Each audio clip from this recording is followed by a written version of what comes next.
Jake Morrison stood on the bridge of his ship. The stars looked cold through the window. He had been captain of the ESS Defiant for 5 years now. Today felt different. Today would change everything for humanity. The message came through the ship's communication system. Lisa Kane's voice was steady, but Jake could hear the anger underneath. All human ships are ordered to report to Nexus Station immediately. The Galactic Council has made their decision. Jake knew what that meant. For 3 years, humans had been part of the galactic community. They shared their technology. They helped other species with their problems. They thought they had made friends among the stars. They were wrong. The journey to Nexus Station took 2 days. When Jake arrived, he saw hundreds of alien ships surrounding the massive station. Ships from every species in the Council. The insect-like Vextar had brought their war fleets. The crystal beings called Zephyrians had their glowing vessels. Even the peaceful Aldorans had come with their silver ships. Jake met with the other human leaders in the station's main hall. Admiral Kane looked tired. She had been fighting this battle for months in the council chambers. Ryan Blake stood beside her, his military uniform crisp and clean. He was Earth's best military mind. Helen Cross sat at a table nearby, reading through data on her tablet. She was the scientist who had warned them this day might come. They voted, Kane said without waiting for greetings. All 847 species. The vote was unanimous. Humans are now classified as servitor beings. The words hit Jake like a punch to the stomach. Servitor beings, slaves. That's what the council called the species they owned. There were 17 other races with that label. None of them had ever been free again. Blake stepped forward. His face was hard as stone. How long do we have? 48 hours before their fleets reach our outer colonies, Kane replied. They're moving fast. They want to secure our assets before we can respond. Jake thought about Earth, about the families living on Mars and Europa, about the children who would grow up as slaves if they didn't act. What about our ships? Our weapons? We're allowed to keep them, Kane said with bitter laughter. As long as we use them to serve the council, they think they're being generous. Helen Cross looked up from her tablet. Her brother Nathan was the president of Earth. She had been studying alien societies for years. I've been through their historical records. This is how it always works. First, they invite a species to join. Then they wait a few years. When the species is integrated, dependent on council trade and technology, they make their move. The trap, Blake said. The perfect trap, Cross agreed. By the time a species realizes what's happening, it's too late. Their colonies are surrounded. Their trade routes are controlled. Their children are already in council schools being taught to be obedient. Jake walked to the window. Outside, he could see the alien ships positioning themselves around human vessels. Not threatening yet, but ready. What did we do wrong? We were too good at everything, Cross said. Humans adapt faster than any other species they've seen. We solve problems they can't solve.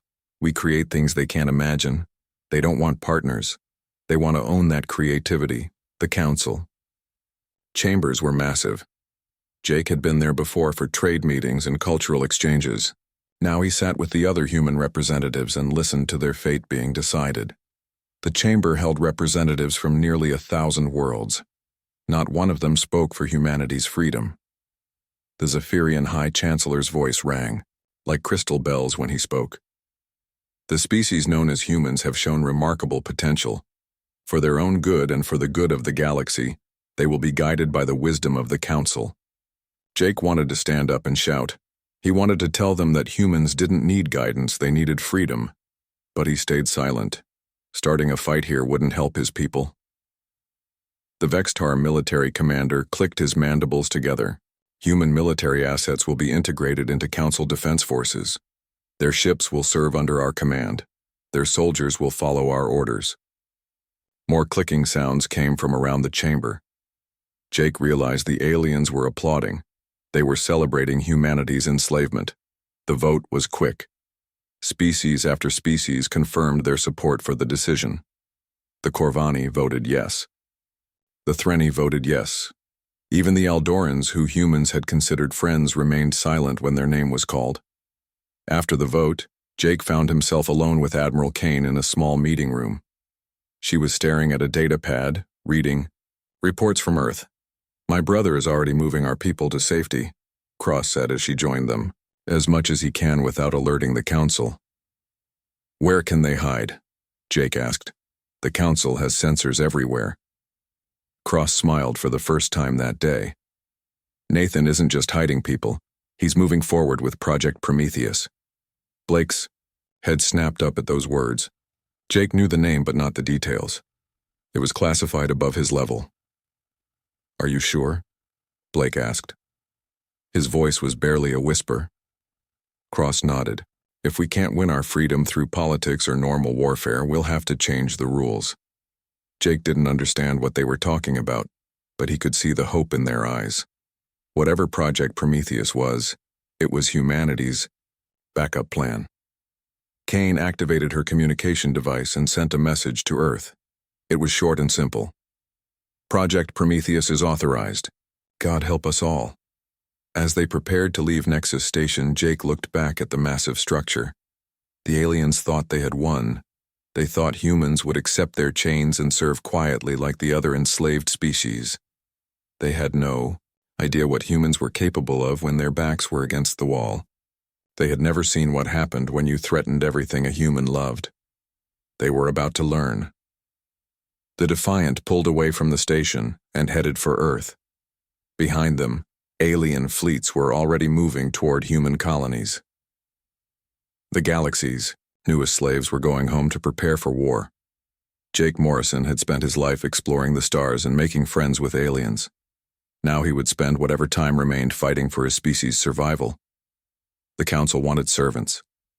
They were going to get something very different. Amy Parker watched through her binoculars as the Vextar ships landed on Mars. The red dust kicked up by their engines made it hard to see, but she could count at least 50 vessels. Each one carried soldiers and overseers. Each one brought humanity closer to complete slavery. 6 months had passed since the Council's vote. 6 months of watching everything humans had built fall under alien control. Colonel Parker commanded what remained of the Mars Defense Force, but there wasn't much defending left to do. The Council had been clear about the consequences of resistance. Her radio crackled with reports from across the solar system. Europa had fallen 2 weeks ago. The mining colonies on Titan were surrounded. Even Earth's orbital stations were now under Council supervision. "Colonel, we're getting evacuation orders. From Earth Command," Lieutenant Roy Stevens said as he approached her position. "President Cross wants all military personnel to return to Earth." Parker lowered her binoculars. She had served on Mars for 8 years. She had helped build the terraforming stations that were slowly making the planet livable. Now she was being ordered to abandon it all. "How many civilians are staying behind?" she asked. Stevens checked his tablet. "About 40,000. They're being transferred to Council work camps. Families are being separated based on skill assignments." The words made Parker's stomach turn. Children taken from their parents. Husbands and wives sent to different worlds. This was how the Council operated. Break up families and communities so people couldn't organize resistance. On Earth, Nathan Cross sat in his office trying to balance 2 impossible tasks. As president, he had to cooperate with the Council to protect his people. As a human being, he had to find ways to fight back without getting everyone killed. The Council had been generous with their terms. Humans could keep their government, their culture, even their military. They just had to serve the greater good of the galaxy. In practice, that meant doing whatever their alien masters wanted. Cross's sister Helen had been right about the Council's methods. They didn't rule through force alone. They made slavery seem reasonable, even beneficial. They told humans they were being elevated, given purpose, shown their place in a larger cosmic order. The reality was different. Human engineers were forced to design ships and weapons for alien species. Human doctors were sent to treat aliens while human patients waited. Human scientists worked on projects they would never benefit from. Dr. Helen Cross worked in her laboratory, on Europa. officially studying alien biology for the Council's Science Division. Unofficially, she was documenting everything she learned about her captors. The Council wanted to understand what made humans special. Helen wanted to understand what made the Council vulnerable. Her research had revealed disturbing patterns. The 17 species classified as servitors before humans had all shown similar traits. They were creative, adaptable, and intelligent. They were also all extinct as independent cultures. The Corvani had been master engineers before their enslavement 600 years ago. Now they built ships for others and had forgotten how to design for themselves. The Threni had been artists and philosophers. Now they served as decorators and entertainers for alien parties. Helen sent her reports through secret channels to her brother on Earth. The Council monitored most communications, but humans had always been good at finding ways around rules. Meanwhile, deep beneath the Pacific Ocean, Dr. Kevin Hall continued his work on humanity's most desperate gamble. Project Prometheus had been in development for 5 years, long before the Council revealed their true intentions. It started as a terraforming project. Now it might be humanity's only hope for freedom.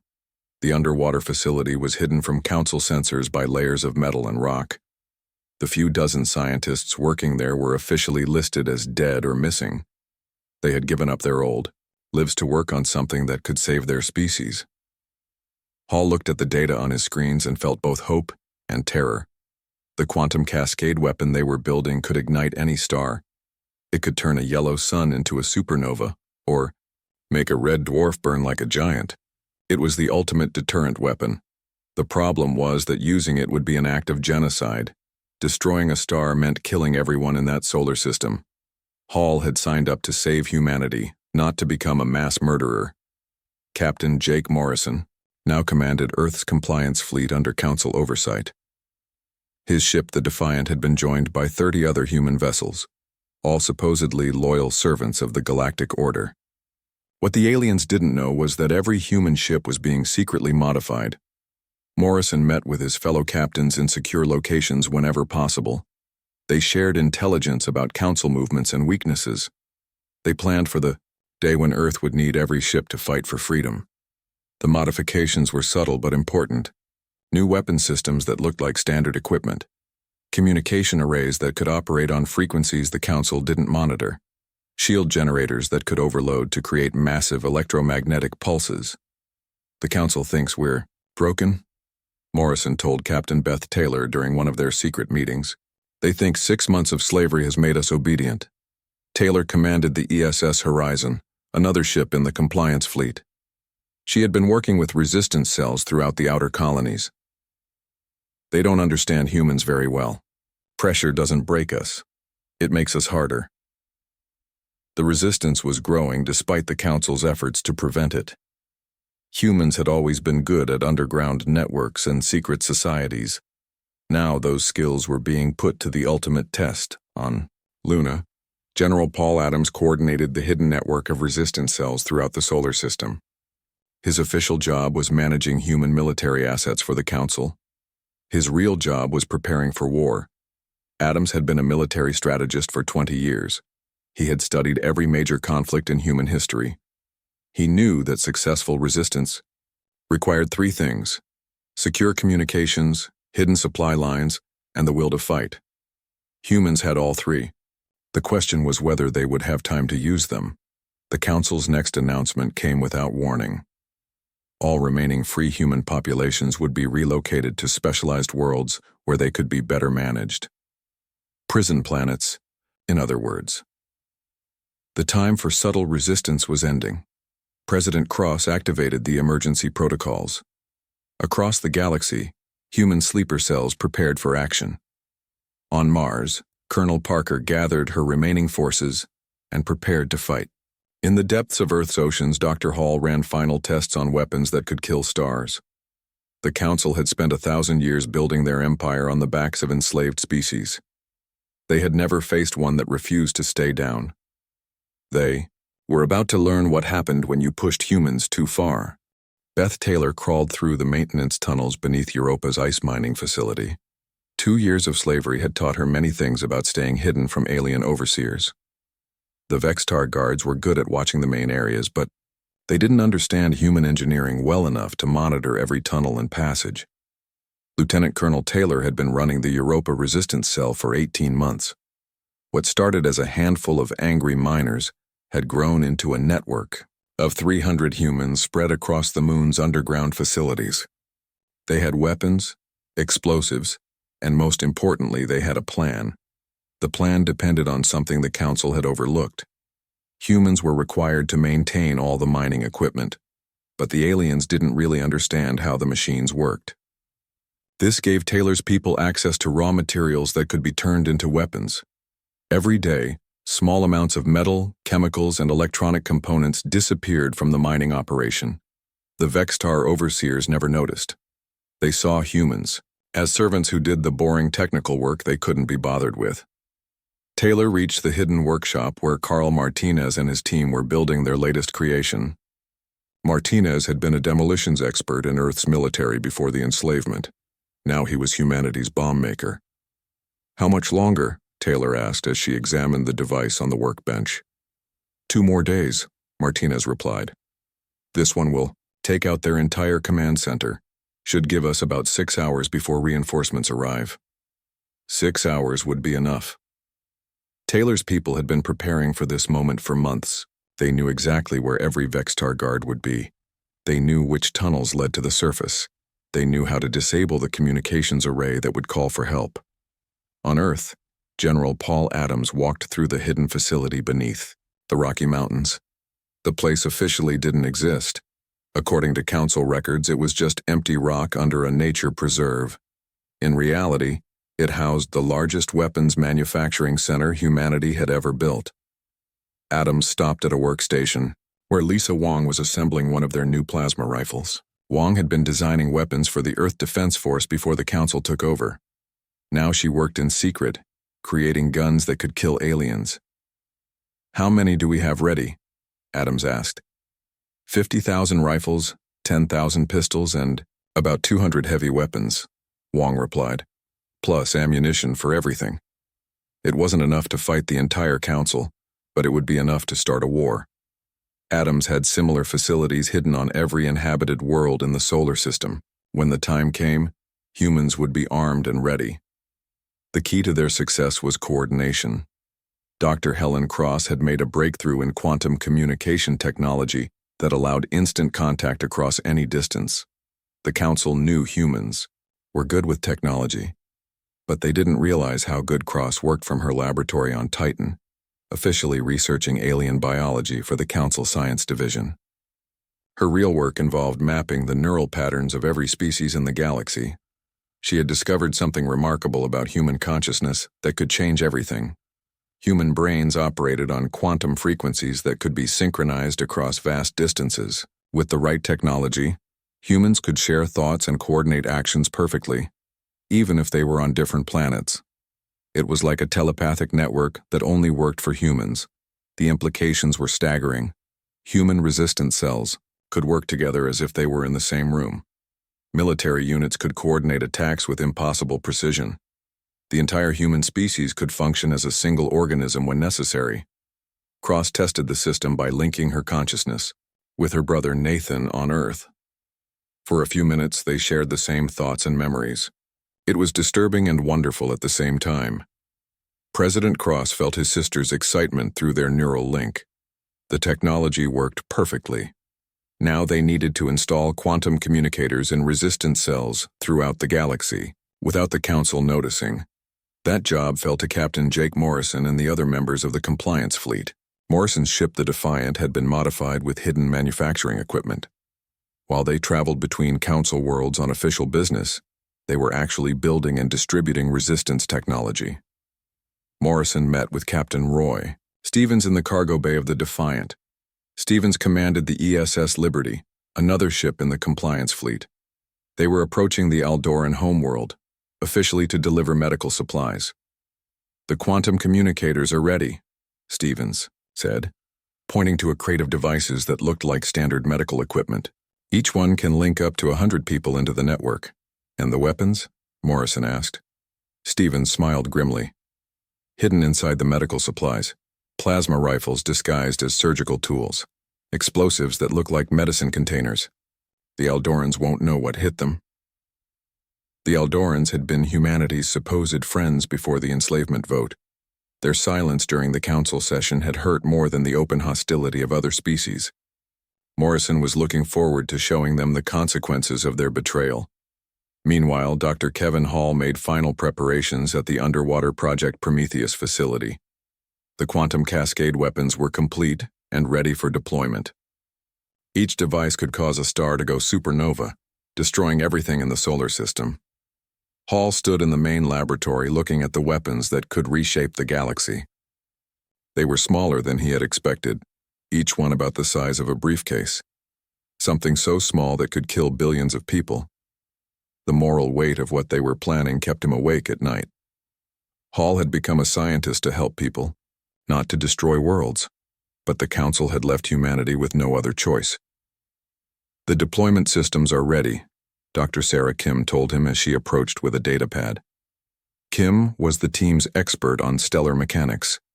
She understood exactly how the weapons would work.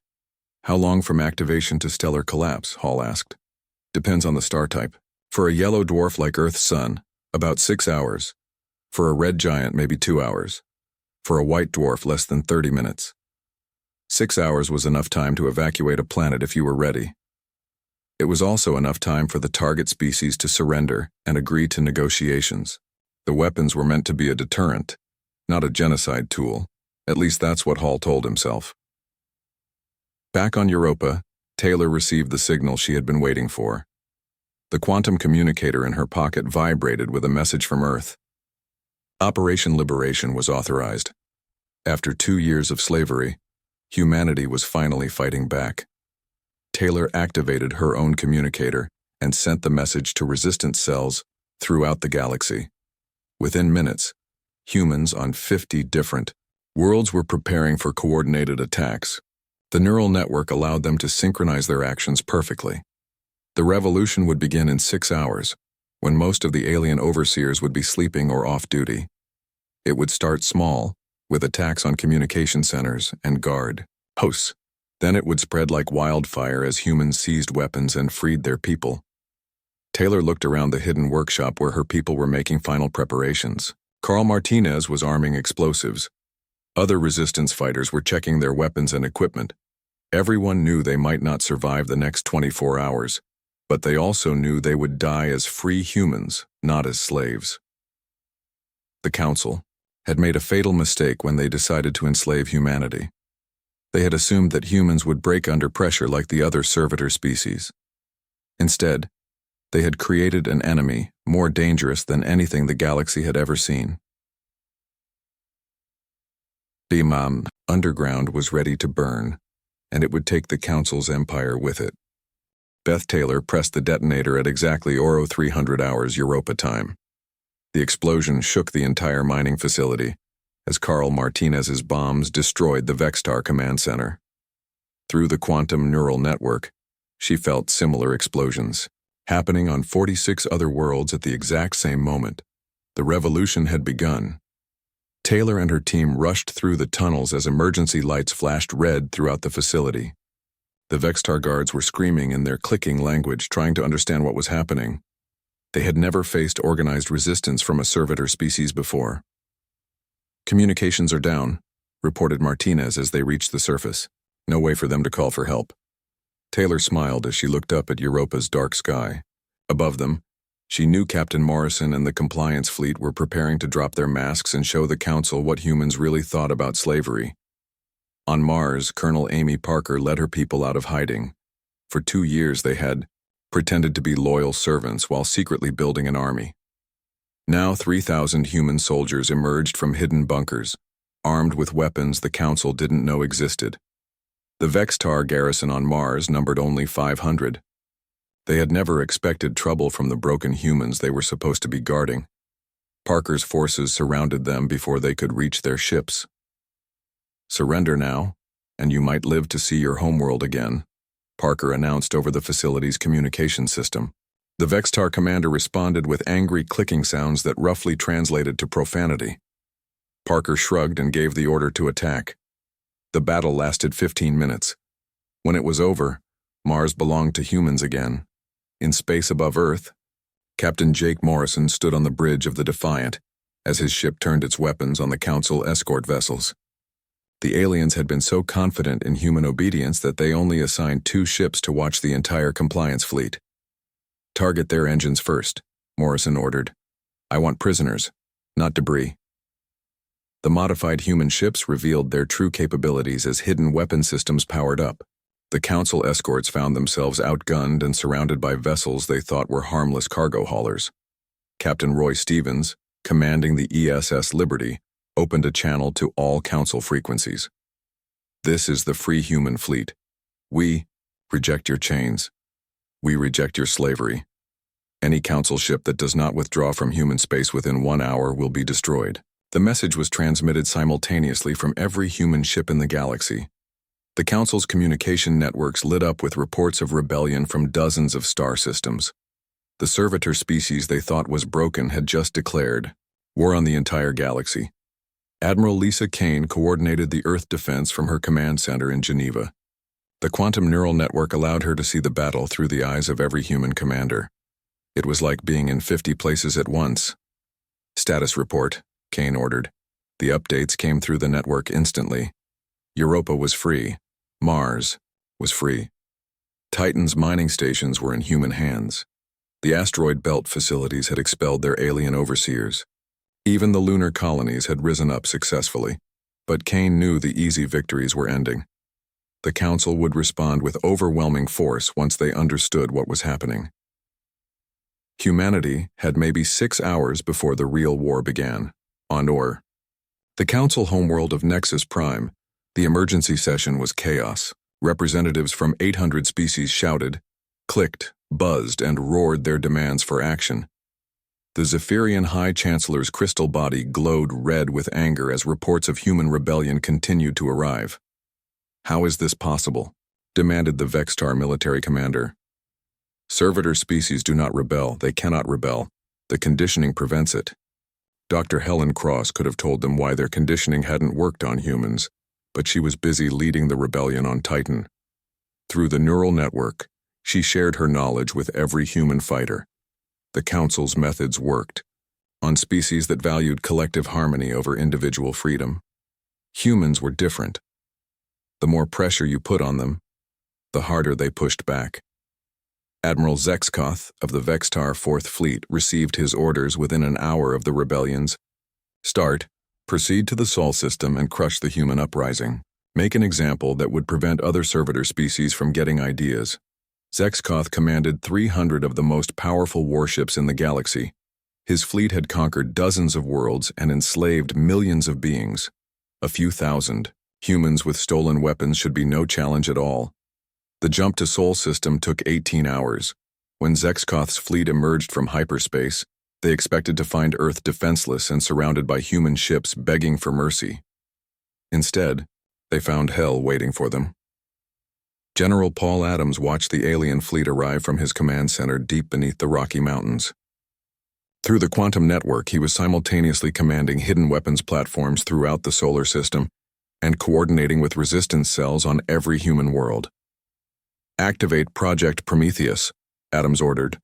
Dr. Kevin Hall, working from his underwater facility in the Pacific, began the startup sequence for humanity's ultimate weapons. The quantum cascade devices had been installed not just on ships, but on hidden platforms around Jupiter, Saturn, and the outer planets.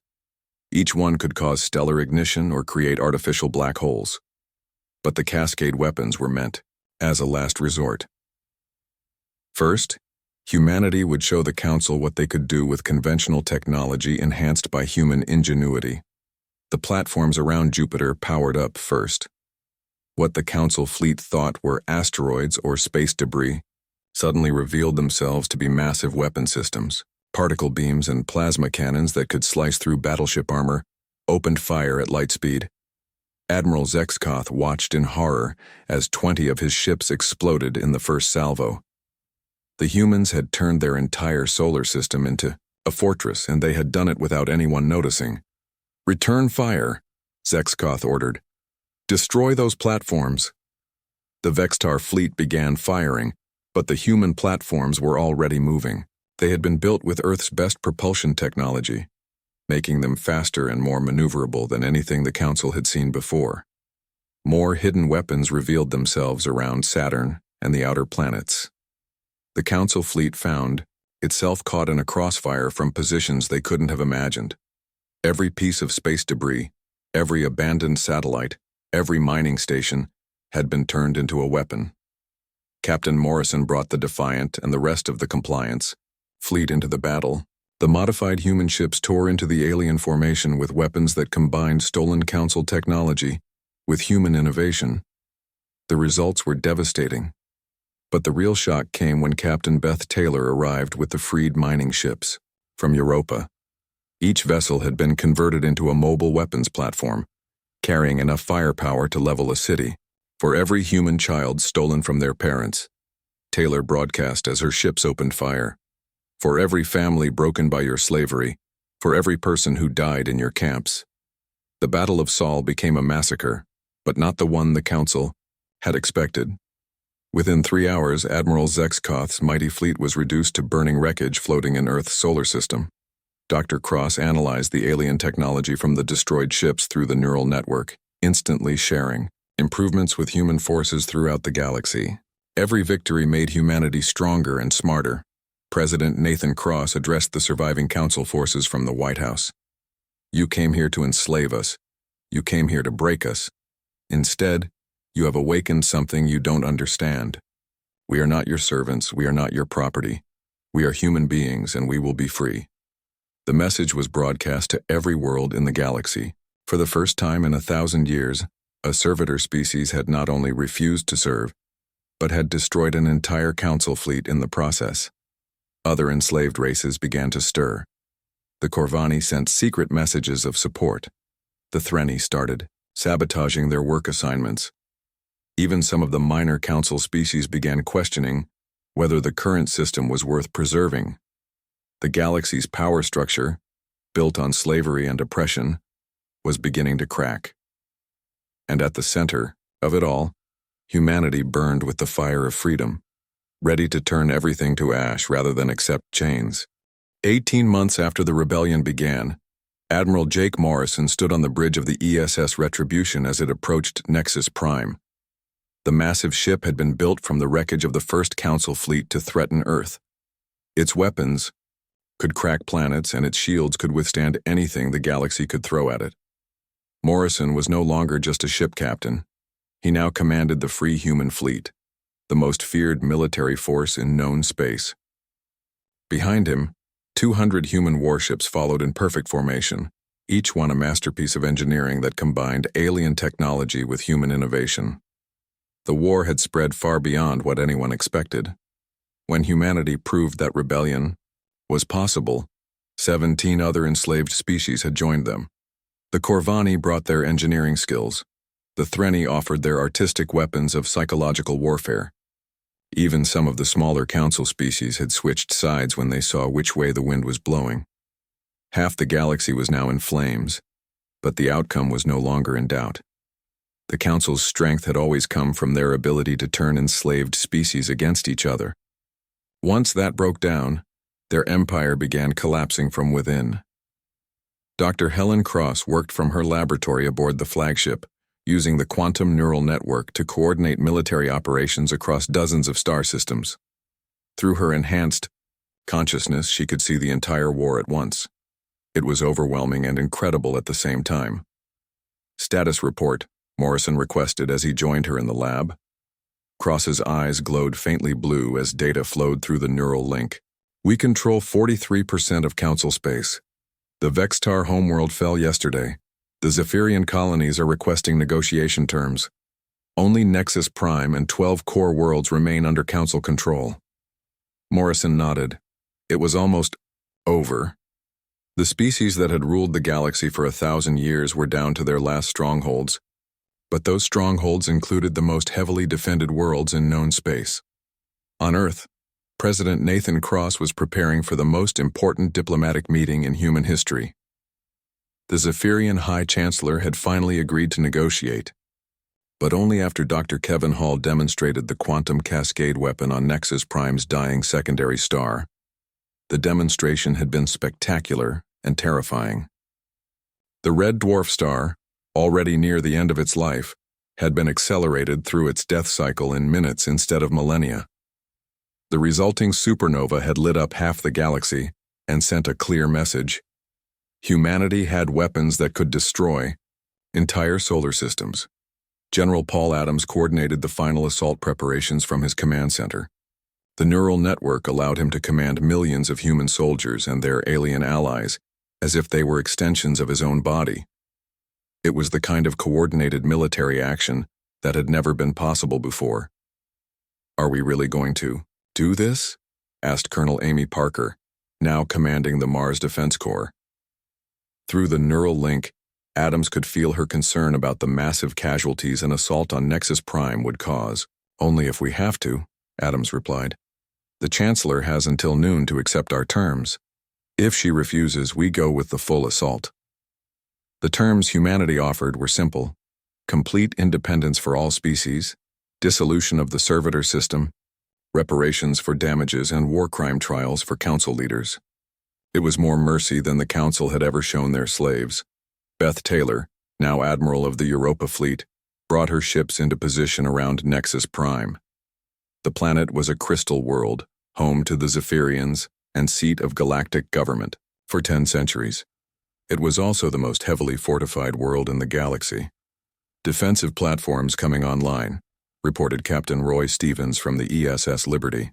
"They have enough firepower to destroy our entire fleet." Taylor smiled grimly. "They're about to learn what happens when you threaten humans with extinction."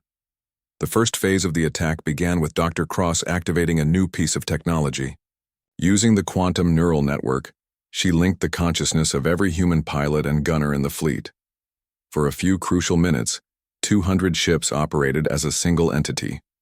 The coordinated assault overwhelmed Nexus Prime's defenses completely. The defensive platforms had been designed to fight individual ships attacking from predictable angles. They couldn't handle an entire fleet that moved and fought as one organism. But the real breakthrough came when the Corvani engineering teams activated their surprise weapon. For 600 years, they had been forced to maintain Council technology. During that time, they had installed hidden backdoors in every system they touched. With a single signal, every Council ship, weapon, and defense system shut down simultaneously. The enslaved engineers had been planning this moment for centuries, waiting for someone to give them the chance for revenge. The Zephyrian High Chancellor's surrender came within hours. She appeared on the main screen of the Retribution, her crystal body dim with defeat. "What are your terms?" she asked, her voice like breaking glass. President Cross answered from Earth, his image transmitted to every ship in the fleet. "Complete independence for all enslaved species. Immediate cessation of all servitor classifications. Full reparations, to be paid over the next 50 years, and personal accountability for every council member involved in crimes against sentient beings."